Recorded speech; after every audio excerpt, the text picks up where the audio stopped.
चुनाव नियमों में बदलाव के फैसले को लेकर विपक्ष केंद्र सरकार और चुनाव आयोग पर लगातार हमलावर है। हाल ही में इस फैसले को लेकर कांग्रेस अध्यक्ष मल्लिकार्जुन खड़गे ने सरकार और चुनाव आयोग को घेरा था और अब शिवसेना यूबीटी सांसद संजय राउत ने भी इस मुद्दे पर प्रतिक्रिया दी है। राउत ने इस फैसले को तानाशाही करार दिया है। तो और क्या कुछ कहा है संजय राउत ने, जानने के लिए देखिए ये रिपोर्ट। चुनाव के नियमों में बदलाव को लेकर मोदी सरकार चौतरफा घिर गई है। हाल ही में कांग्रेस अध्यक्ष मल्लिकार्जुन खड़गे ने इस मुद्दे पर सरकार को घेरा, तो अब शिवसेना यूबीटी सांसद संजय राउत ने भी इसे लेकर चुनाव आयोग और मोदी सरकार पर निशाना साधा है।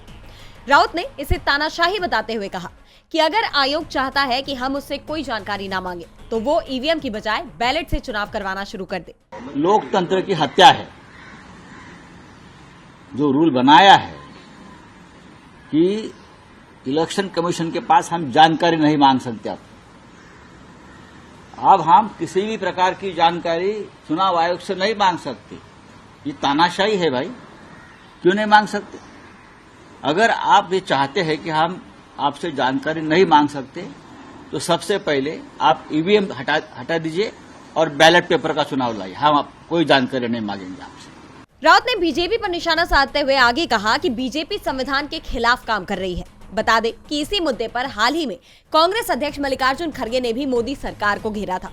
खड़गे ने इसे लेकर एक्स पर लिखा था कि मोदी सरकार द्वारा चुनाव संचालन नियमों में किया गया दुस्साहसिक संशोधन भारत के चुनाव आयोग की संस्थागत अखंडता को नष्ट करने की उसकी सुनियोजित साजिश का एक और हमला है।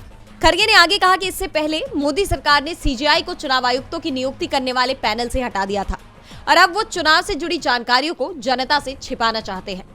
दरअसल केंद्र सरकार ने 20 दिसंबर को पोलिंग स्टेशन के सीसीटीवी, वेबकास्टिंग फुटेज और उम्मीदवारों की वीडियो रिकॉर्डिंग जैसे कुछ इलेक्ट्रॉनिक डॉक्यूमेंट्स को पब्लिक करने से रोकने के लिए चुनाव के नियमों में बदलाव किया था। इस फैसले के सामने आने के बाद विपक्ष लगातार सरकार पर हमलावर है और अब विपक्ष के इस हमले से सरकार कैसे अपना बचाव करती है ये देखना होगा।